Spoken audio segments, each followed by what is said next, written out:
Okay.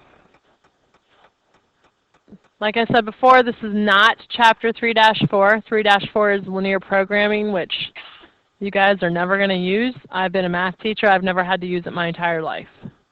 So I'm not teaching it. Okay? Now, I'm labeling this as 3.3-4A because it's not technically 3-4. 3-3 we are going to skip and come back to. Okay? Determinants. It's another way to find the solution to a system of equations in the form of A1x plus B1y is equal to C1. A2x plus B2y is equal to C2. A is the constants of the x, B is the constants of the y's, and C is your constant term. Just like in elimination, and in in elimination, you had to have them lined up. Remember, x's over x's, y's over y's, equals over equals, c's over c's. Do you remember that? Same thing is true here. Cramer's rule is known as d, dx, and dy. The intersection point, dx over d and dy over d. That is what your end game is. That's what you want it to be. You want to find your point of intersection, which is going to be dx over d, comma, dy over d.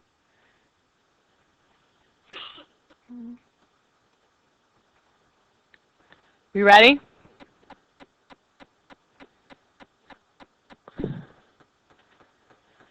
Now, a determinant looks like an absolute value, but it's not. A determinant looks like an absolute value, but it is not. Am I clear on that? You're going to check to make sure that your x's are over your x's, your y's over your y's, your equals over your equals, and your c over your c's. How many of you like the setup today? Do you like the fact that the board's moved? No one noticed that the board was moved? You liked it over there because you had a prime position where nobody was in your way while you could actually see it. Yeah. But for people who sat clear over here, they couldn't see it very well. Are you liking it now? It makes a difference, doesn't it? All right. Now, how do you calculate a determinant? You're going to have D. D is going to be the coefficients of your x's and your y's. So that's going to be A1, X, A2, B1, B2. Those are your coefficients of your x's, which is A1, A2, and your coefficients of your y's, which are B1 and B2. You do not have x and y's in here. Am I clear? It's only the coefficients. How do you calculate it? You always start at the top left-hand corner and cross multiply. So that's going to be A1, B2. You will always and forever have subtraction in the middle. Always subtraction in the middle. And then you're going to do the last diagonal, which is going to be A2 times B1. Mackenzie? They're going to be numbers, though.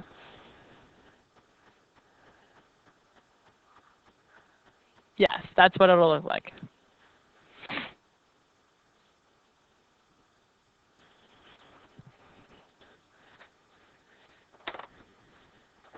dx. When you calculate dx, what you're actually doing is getting rid of your x coefficients, and in the x slot, which is the first column, you are going to put in the c constants. Do we understand that?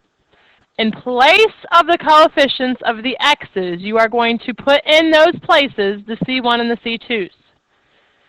So, A1 becomes C1, A2 becomes C2. The B1s and the B2s stay exactly where they're at.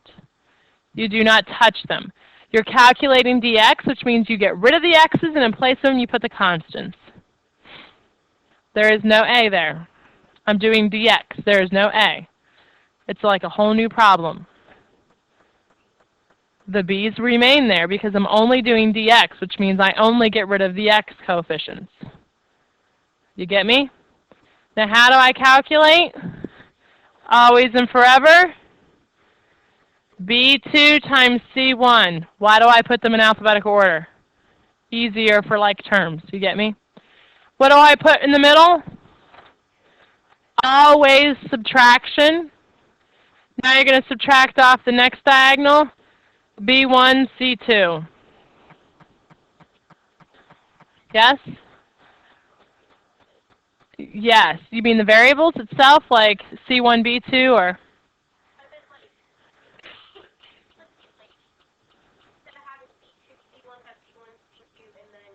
No, you cannot flip. The first column is the X column. The second column is the Y column. Do not transpose any of those columns around and move them. The B's stay in the B column. They don't move over to the first column. You get me? Never. The only thing that moves are the C's. Does everybody understand that? So, now, lastly, now we're going to do the DY's. Now, what do you think I'm going to get rid of? Whenever I was doing DX, what did I get rid of?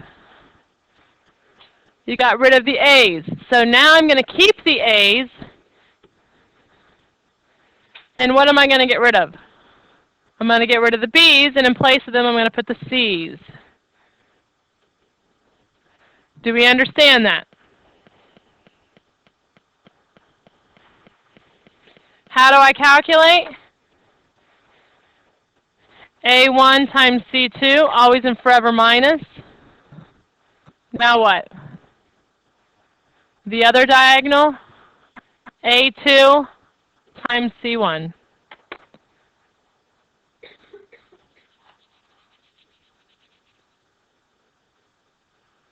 Okay.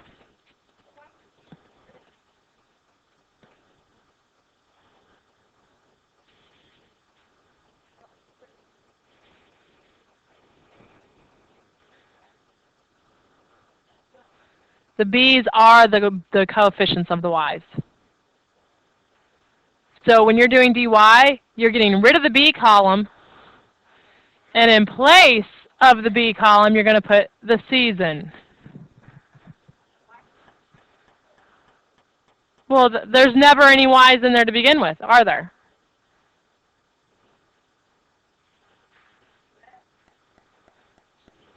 Let me do an example for you so you can actually see it with numbers. Here we go. It's not cutting it.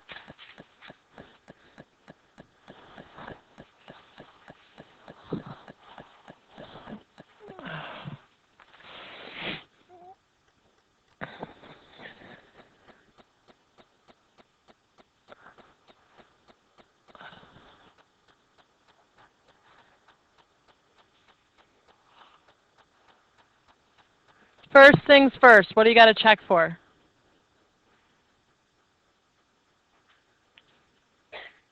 Kelly?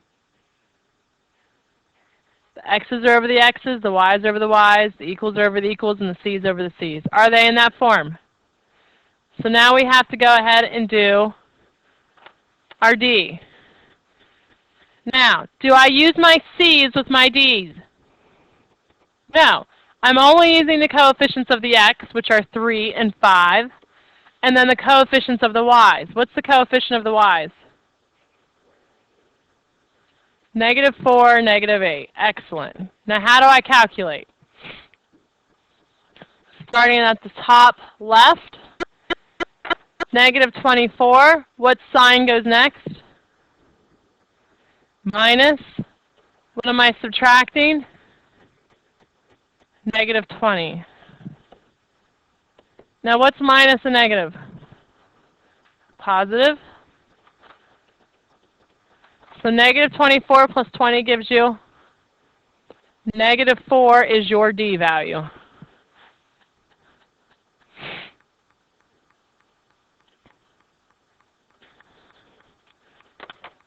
Now I have to find my dx.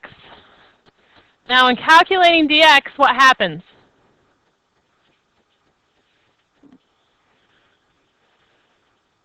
You toss out your A's, and in place of them you put your C's.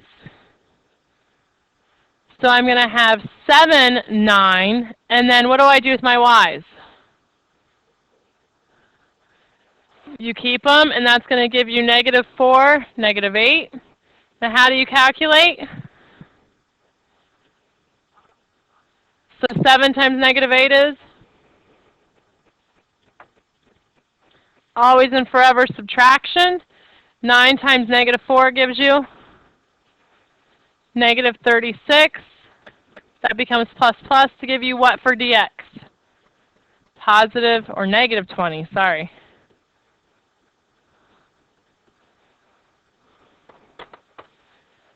So I found d and I found dx. Now what do I have to find? Now in place of my y's, what do I put? Now you're going to replace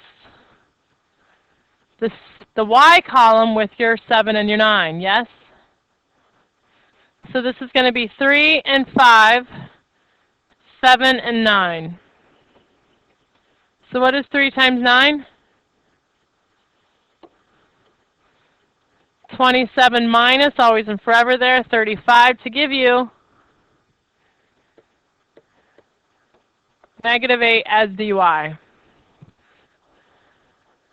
Yes. When you say that order, what do you mean, that order? Yes, you cannot flip-flop x's and y's. The x has the first column, the y's have the second column.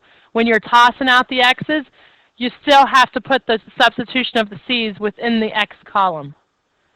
When you're tossing out the y's, you still have to substitute the c's into the y column, which is the second column. Do we understand that? Now, how do I find my POI?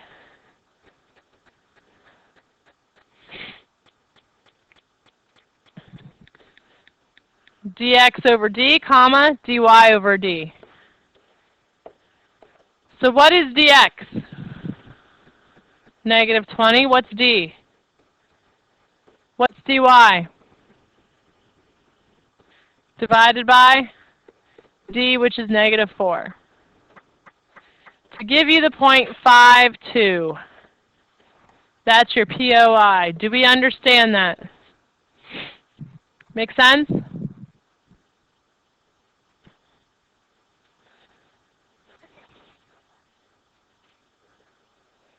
You got to memorize it. You have to.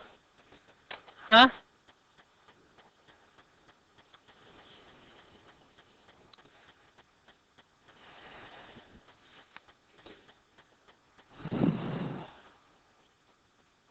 Are we ready?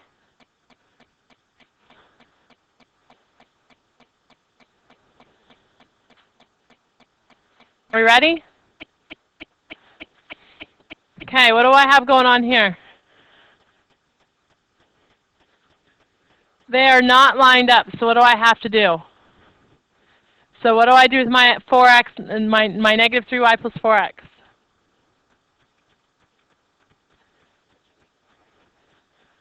All you're going to do here is make that 4x minus 3y is equal to 5. What about my second equation?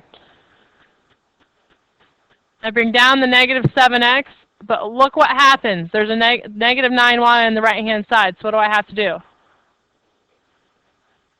You're going to add 9y to both sides, right? So this is going to be plus 9y is equal to negative 11. Do I need any of that blue up there now? No, you don't need it at all. There's your two equations.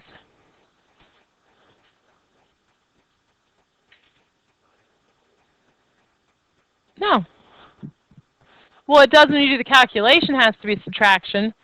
But right there, the signs can be anything there. So what's my D?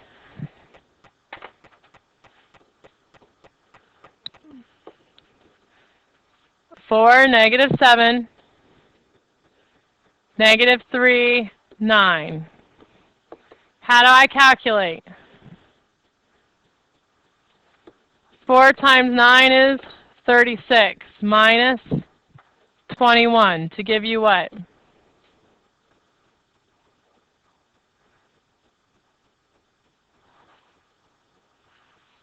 To give you what?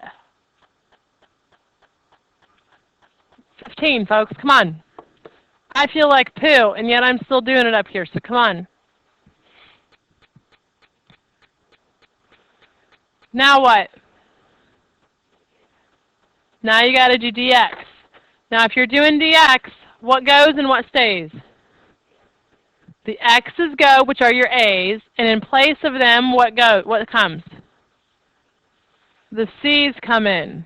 So 5 and negative 11 come, and what stays? The negative 3 and the 9.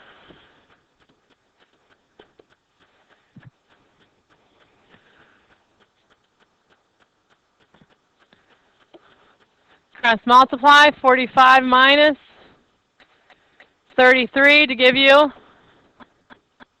come again? 12 as dx.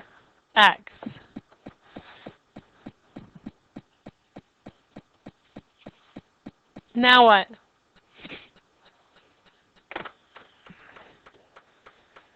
The x's stay, which is negative 4, negative 7. The y's go, and the c's come in to give me 5, negative 11.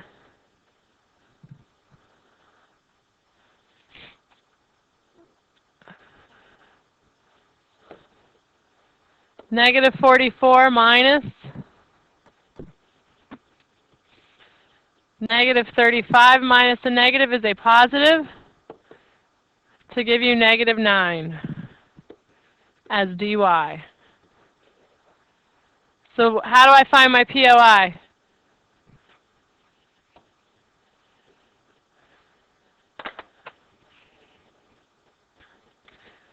(12/15, comma, negative 9/15). Which, what does that reduce down to?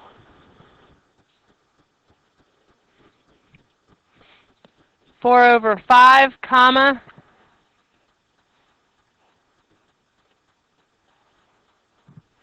negative 3/5. You're done. How many of you like this method? It's pretty simple, right? It's just calculations. Tonight is the worksheet for homework. In a moment.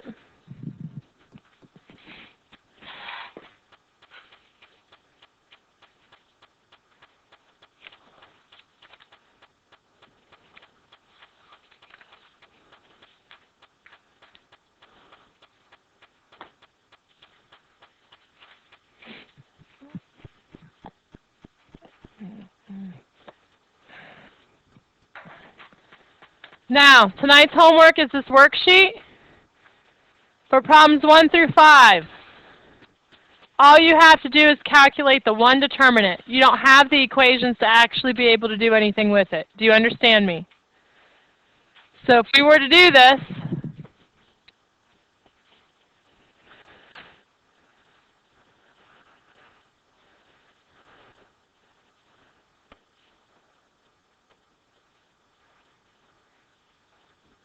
let's look at number 2. What do I do?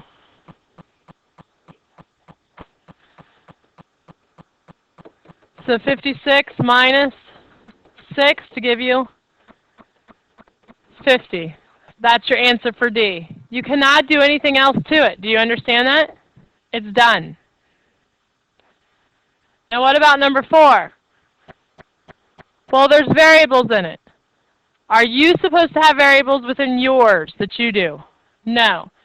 This is an example that I'm giving you so that you actually have to find the variable or simplify it in the best way that you can. Does the theory on how to calculate determinants change?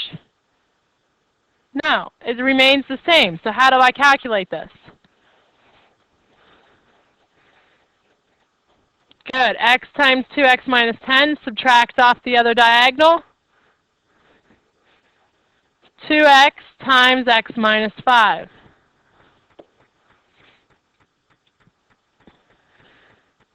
Distribute.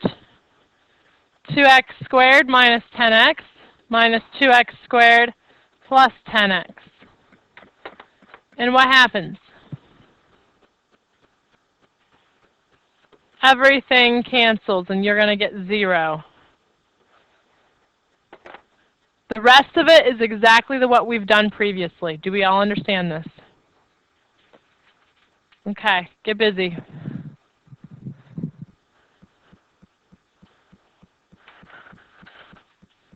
Get busy on some homework.